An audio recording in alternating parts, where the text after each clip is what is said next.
그걸 모르다니.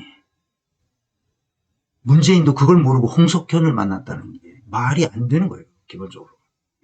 삼성 엑스파일에 실제로 그 잘못을 저지른 사람이 홍석현이거든. 그런데 자기는 빠지고 누가 처벌을 받습니까? 그렇게 했다고 소리친 노회찬, 이상우 기자만 처벌받았어요.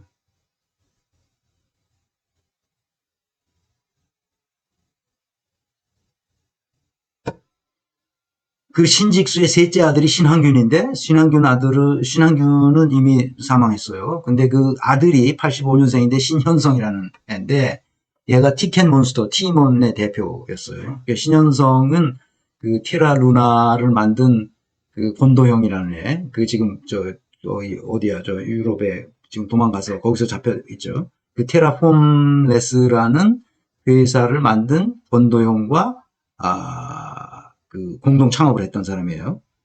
신현성이.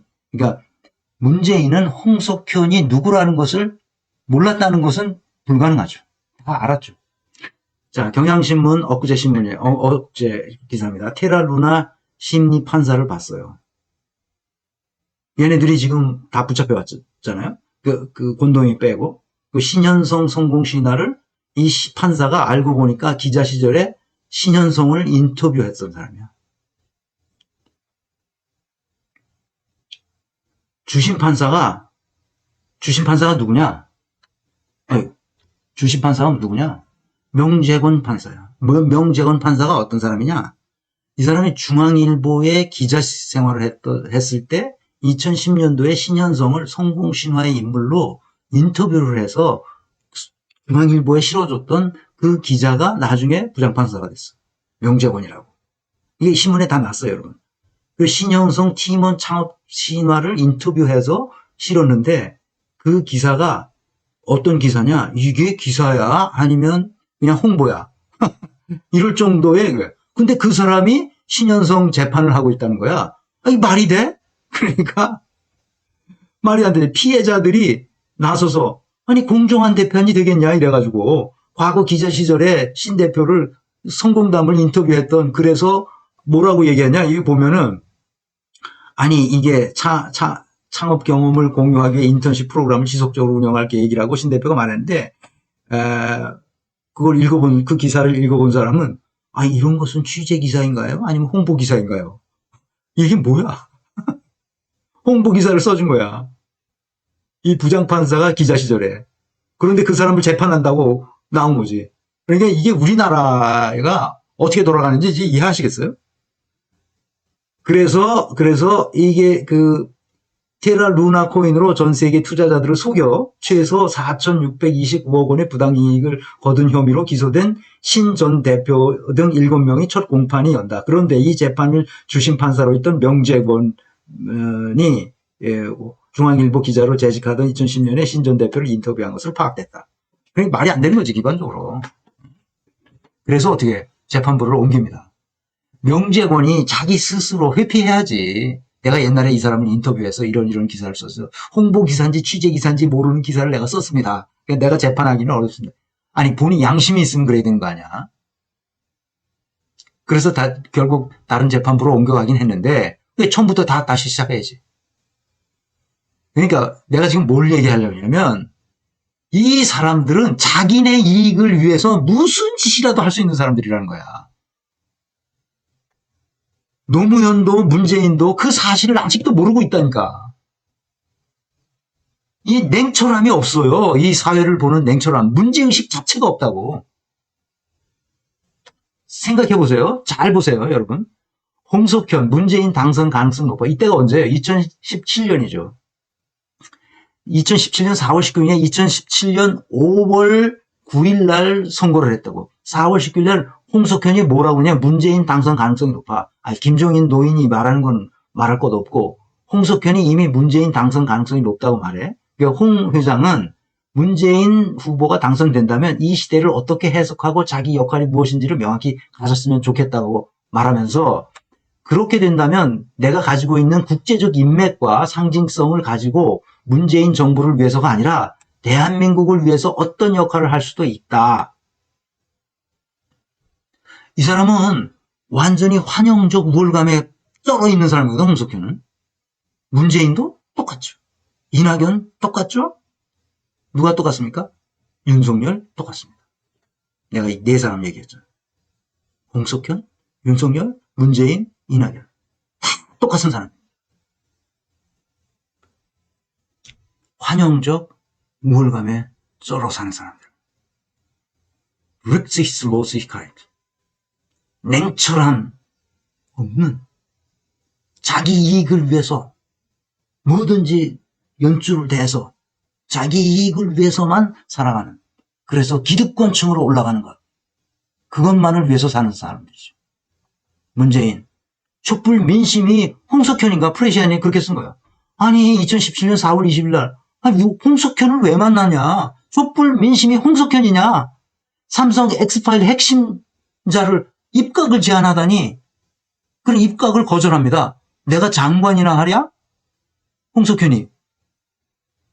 나는 남북 통일된 통일정부에 내가 대통령이 되면 몰라도 통일정부 응?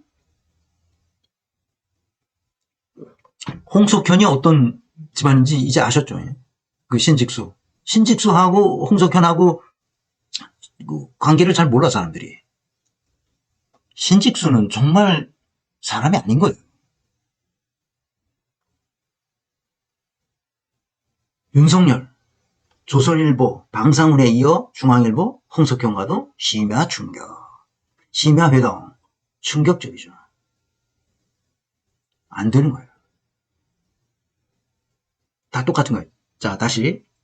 홍석현, 윤석열, 문재인, 이낙연. 이 네 사람은 똑같은 환영적 우월감에 빠져 있는. 국민을 생각한다고? 시민들을 위해서 일한다고? 이재명 같은 사람은 있어서는 안 되죠. 정운현이라는 사람. 정운현 사람. 뭐 개인적으로도 알아요. 22년 2월 21일. 3월 9일이 뭡니까? 대통령 선거일이죠. 3월 9일. 근데 2월 21일자에 정운현이 누굽니까? 이낙연 국무총리 비서실장이었고 이낙연 캠프의 공보단장이었는데 뭐라고 그럽니까? 이 사람이 이재명은 내가 지지할 수 없다. 그리고 윤석열 지지로 돌아서서 거기 가서 사진 찍습니다. 놀랍죠? 이낙연은 절대로 이재명이 대선에서 승리하지 못하도록 하겠다는 결심을 한 것으로 보여요.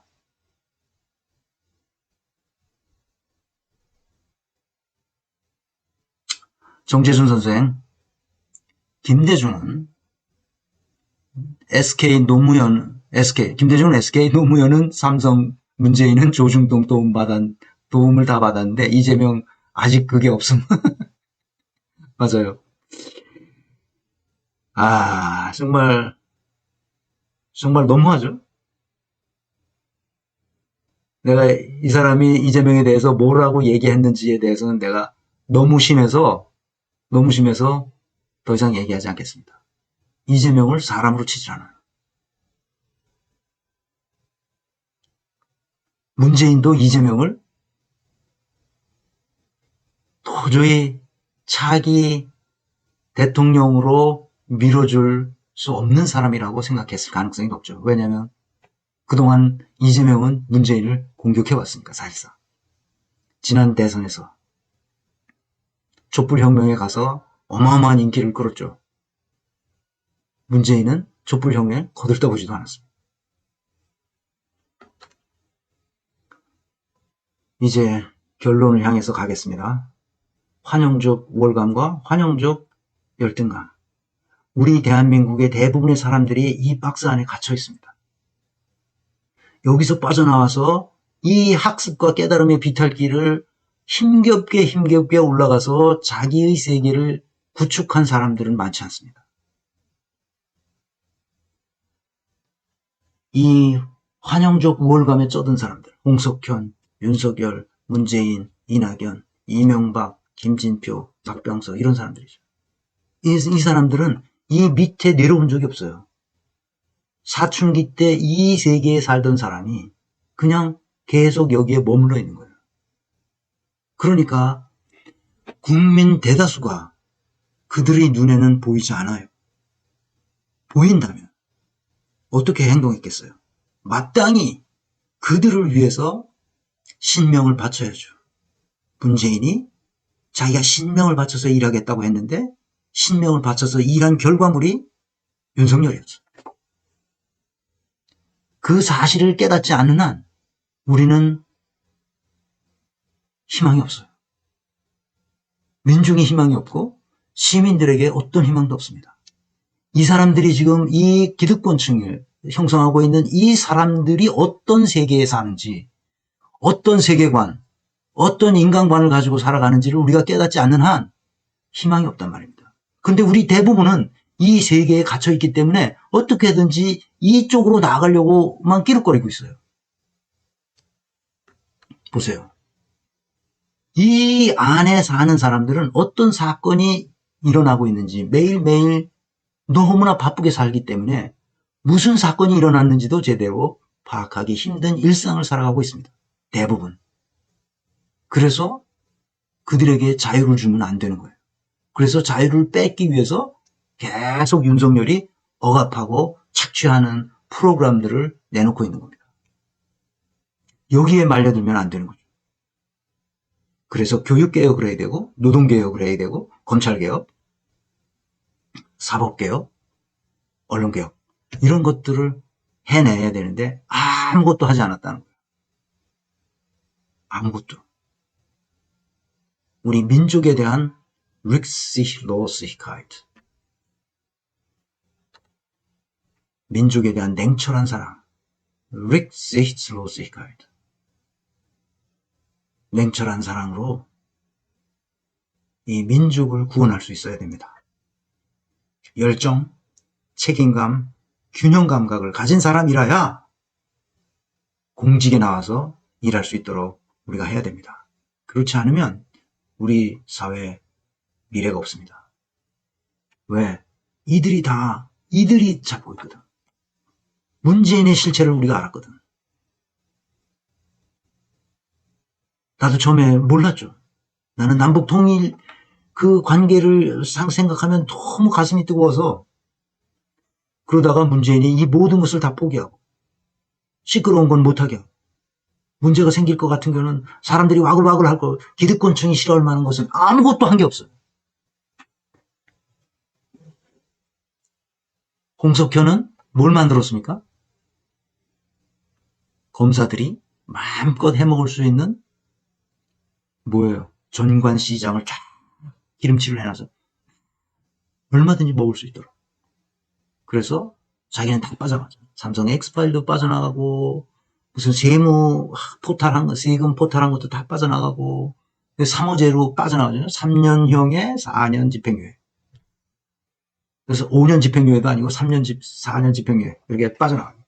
다 빠져나갑니다. 사랑하는 여러분, 더 이상 속지 마시기 바랍니다. 이제 속으면 안 됩니다. 그러면 어떻게 하면 안 속냐? 너는 안 속는 방법을 아느냐? 우리가 민주화된 사회에 살고 있다고 착각합니다. 민주화된 사회는 결코 아닙니다. 이렇지 않습니다. 민주화되지 않았기 때문에 우리가 이렇게 살고 있는 거고요. 그래서 홍석현, 오늘은 간단히 홍석현만 봤는데 저는 이렇게 생각합니다. 어떻게 해야 이 질곡에서 우리가 빠져나올 것인가 하는 이야기는 다음 시간에 하는 걸로 하겠습니다. 오늘 강의는 여기서 마치겠습니다.